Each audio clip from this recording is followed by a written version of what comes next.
I hope to show that most modern secret societies, and especially those that practice degrees of initiation, and that is the key, are really one society with one purpose.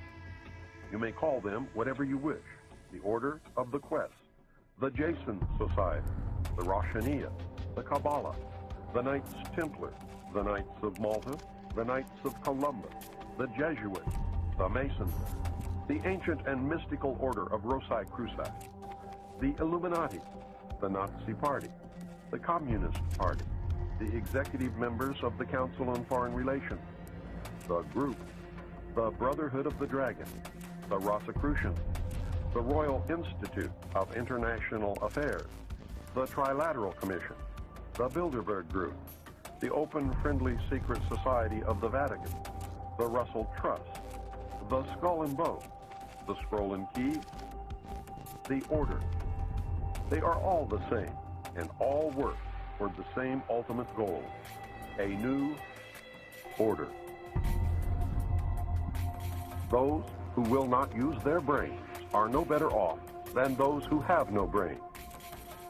You must accept that you have been cattle, and the ultimate consequence of being cattle, which is slavery, or you must prepare to fight, and if necessary, die to preserve your God-given right to freedom.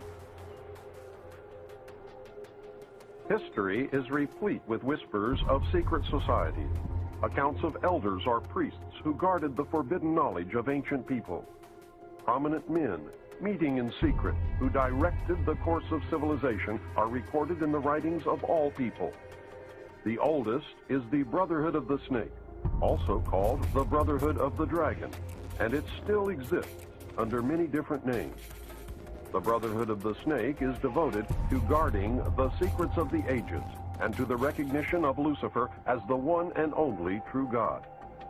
If you do not believe in God, Lucifer, or Satan, you must understand that there are great masses of people who do.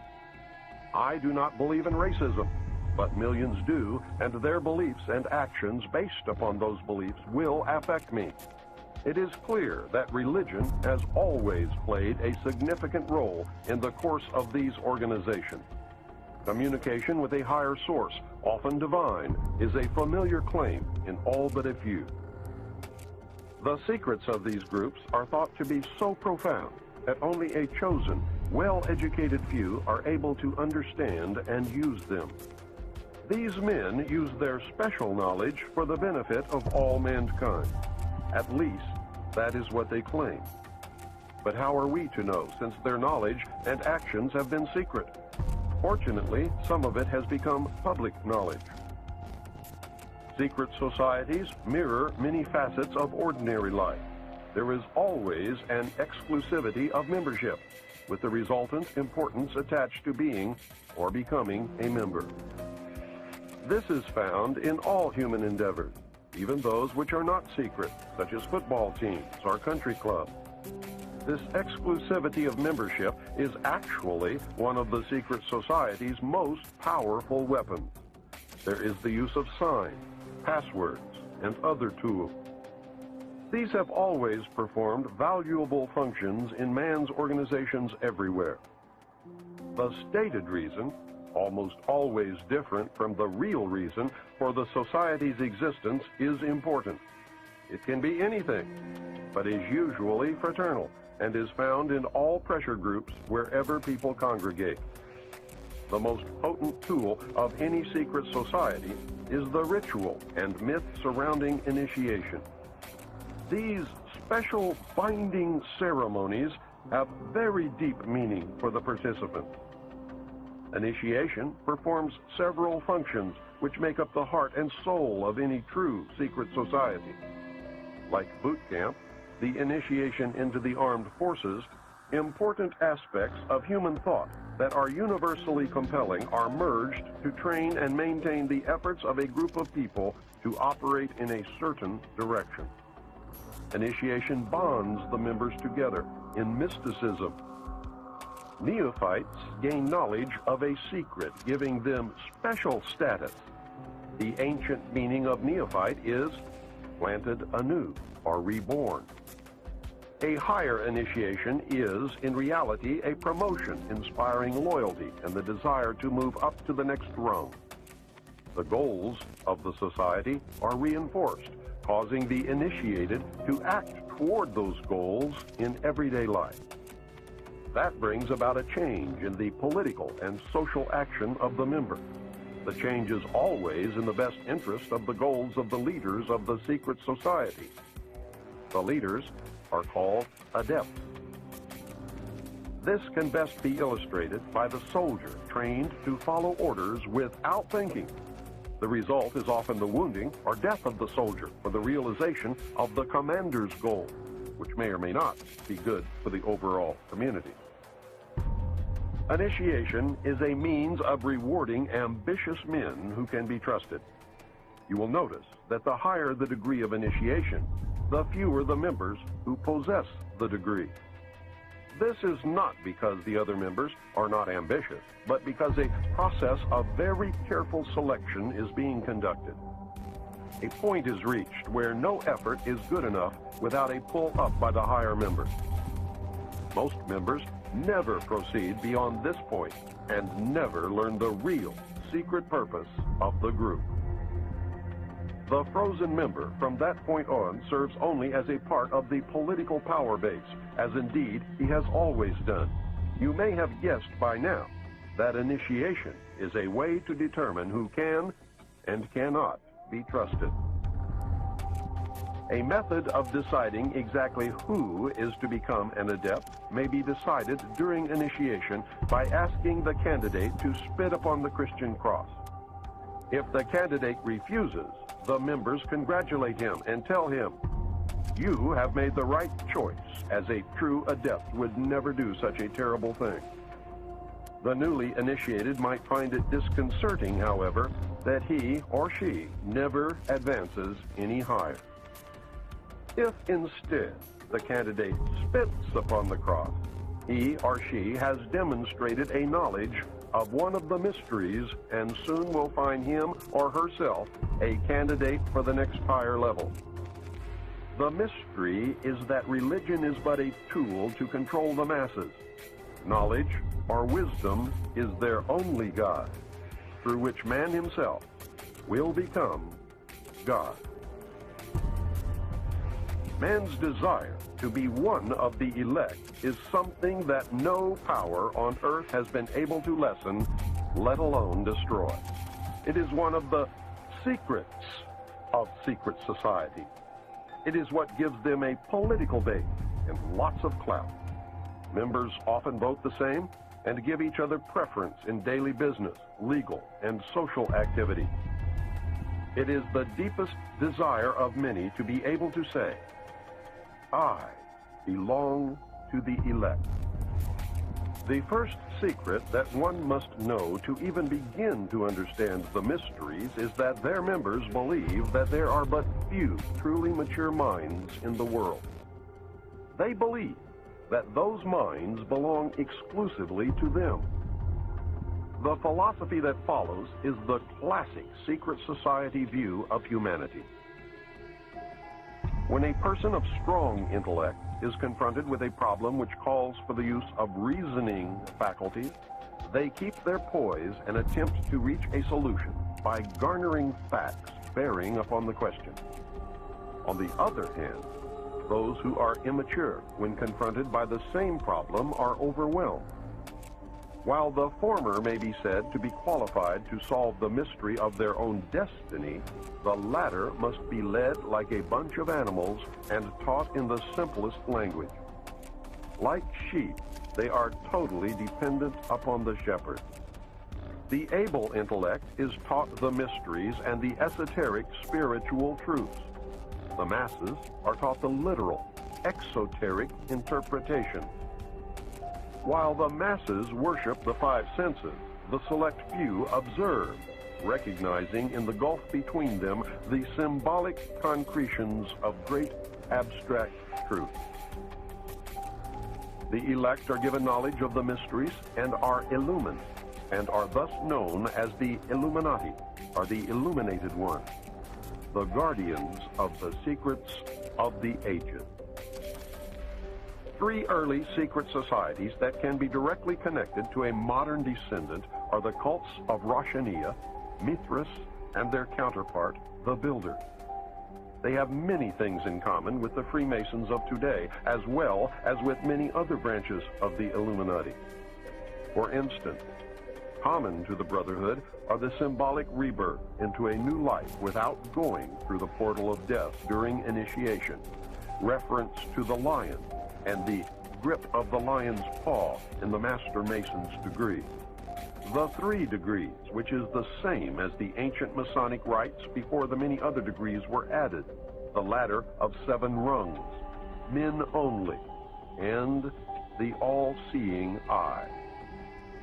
Of special interest is the powerful society in Afghanistan in ancient times called the Roshaniya, Illuminated One. There are actually references to this mystical cult going back through history to the House of Wisdom at Cairo. The major tenets of this cult were the abolition of private property, the elimination of religion, the elimination of nation-states, the belief that illumination emanated from the Supreme Being who desired a class of perfect men and women to carry out the organization and direction of the world. Belief in a plan to reshape the social system of the world by first taking control of individual countries one by one, and the belief that after reaching the 4th degree, one could communicate directly with the unknown supervisors who had imparted knowledge to initiates throughout the ages. Wise men will again recognize the Brotherhood. Can you hear the echo of the Nazi Party, the Communist Party, the extreme right and the extreme left? The important fact to remember is that the leaders of both the right and the left are a small hardcore of men who have been and still are Illuminists or members of the Brotherhood. They may have been or may be members of the Christian or Jewish religion, but that is only to further their own ends. They are and always have been Luciferian and internationalists. They give allegiance to no particular nation, although they have used, on occasion, nationalism to further their causes. Their only concern is to gain greater economic and political power. The ultimate objective of the leaders of both groups is identical. They are determined to win for themselves undisputed control of the wealth, natural resources, and manpower of the entire planet. They intend to turn the world into their conception of a Luciferian totalitarian socialist state. In the process, they will eliminate all Christians, Jews, and atheists. You have just learned one, but only one, of the great mystery. They are all the same, and all work toward the same ultimate goal, a new world order. Many of them, however, disagree on exactly who will rule this new world order, and that is what causes them to sometimes pull in opposite directions while nevertheless proceeding toward the same goal. The Trilateral Commission is an elite group of some 300 very prominent business, political, and intellectual decision makers of Western Europe, North America, and Japan. This enterprise is a private agency that works to build up political and economic cooperation among the 3 regions. Its grand design, which it no longer hides, is a new world. A key to the danger presented by the Trilateral Commission is its seminal piece, written for them by Harvard professor Samuel P. Huntington in the mid-70s. In the paper, Professor Huntington recommended that democracy and economic development be discarded as outdated ideas. He wrote the following as co-author of the book Crises in Democracy. We have come to recognize that there are potential desirable limits to economic growth. There are also potentially desirable limits to the indefinite extension of political democracy. A government which lacks authority will have little ability short of cataclysmic crises to impose on its people the sacrifices which may be necessary. Look at the Council on Foreign Relations. Many members, in fact, the majority, never serve on the executive committees. They never go through any initiation of any kind. They are, in fact, the power base and are used to gain a consensus of opinion. The majority are not really members, but are made to feel as if they are. In reality, they are being used and are unwilling or unable to understand. The Executive Committee is an inner core of intimate associates, members of a secret society called the Order of the Quest, also known as the Jason Society, devoted to a common purpose. The members are an outer circle on whom the inner core acts by personal persuasion, patronage, and social pressure. That is how they bought Henry Kissinger. Rockefeller gave Kissinger a grant of $50,000 in the early 50s, a fortune in those days, and made dear old Henry a member of the CFR. Anyone in the outer circle who does not toe the mark is summarily expelled, and the lesson is not lost on those who remain. Do you remember the human desire to be a member of the elect? That is the principle at work. The Council on Foreign Relations has been the foremost plank of America's foreign policy establishment for more than half a century. The Council on Foreign Relations is a private organization of business executives, scholars, and political leaders that studies global problems and plays a key role in developing United States foreign policy. The CFR is one of the most powerful semi-official groups concerned with America's role in international affairs. It is controlled by an elect group of men recruited from the Skull and Bones and the Scroll and Key societies of Harvard and Yale, which are both chapters of a secret branch of the Illuminati known as Chapter 322 of the Order. The members of the Order make up the Executive Committee of the Council on Foreign Relations after undergoing initiation into the Order of the Quest, also known as the Jason Society. The Council on Foreign Relations is an offshoot sister organization to the British Royal Institute of International Affairs. Their goal is a new world order. Although it existed as a dinner club in New York, it did not take on its present power until 1921, when it merged with the Royal Institute of International Affairs and received its financial base from J.P. Morgan, the Carnegie Endowment, the Rockefeller family, and other Wall Street banking interests. The Council on Foreign Relations controls our government. Through the years, its members have infiltrated the entire executive branch, State Department, Justice Department, Central Intelligence Agency, and the top ranks of the military. Every director of the Central Intelligence Agency has been a member of the CFR. Most presidents since Roosevelt have been members. The members of the CFR dominate ownership of the press, and most, if not all, of America's top journalists are members. The CFR does not conform to government policy. The government conforms to CFR policy. I read top-secret documents while with Naval Intelligence that stated that President Eisenhower had appointed 6 of the Executive Committee members of the CFR to sit on the panel called Majesty 12, also known as Majority 12 for security reasons. Majesty 12 is the secret group that is supposed to control extraterrestrial information and projects. The document stated that Eisenhower had also appointed 6 members from the executive branch of government who were also members of the CFR. The total membership of Majesty 12 was 19, including Dr. Edward Teller and the 6 members from the Jason Scientific Group. Again, whether this is true or disinformation depends solely upon the existence of aliens. The CFR is a secret society in that it forbids the taking of notes or the publishing of minutes of its meetings. Any member who divulges the subject or any part of any conversation or talk that took place during a meeting is terminated. The goal of the Council on Foreign Relations is a new world order.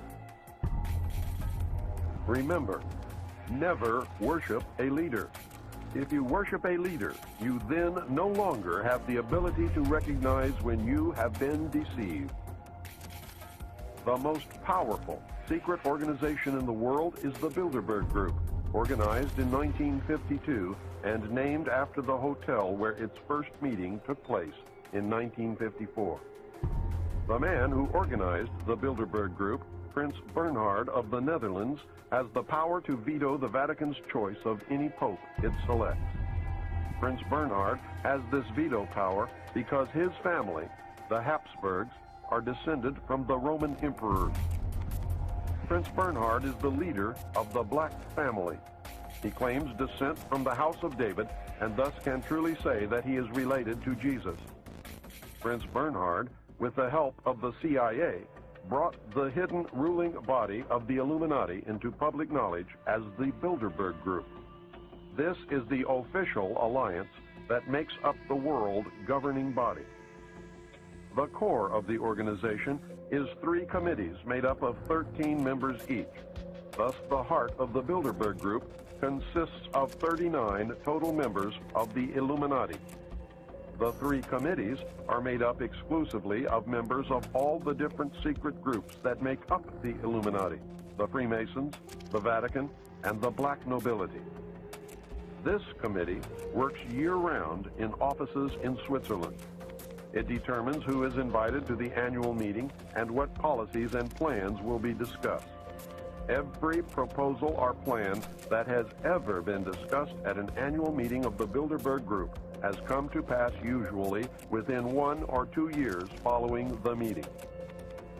The Bilderberg Group is directing the quiet war that is being waged against us.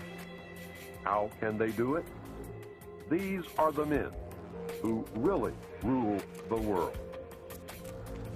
Manly P. Hall, 33rd degree Mason, probably the most renowned expert on these subjects, wrote in his book, The Secret Destiny of America.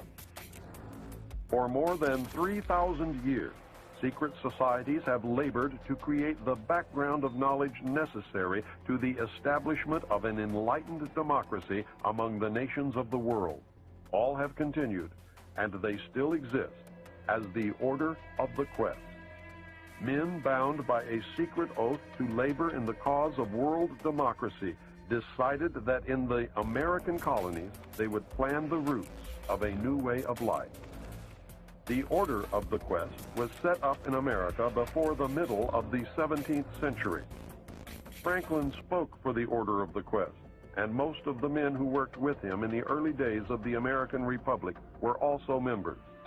Not only were many of the founders of the United States government Masons, but they received aid from a secret and august body existing in Europe, which helped them to establish this country for a particular purpose known only to the initiated few.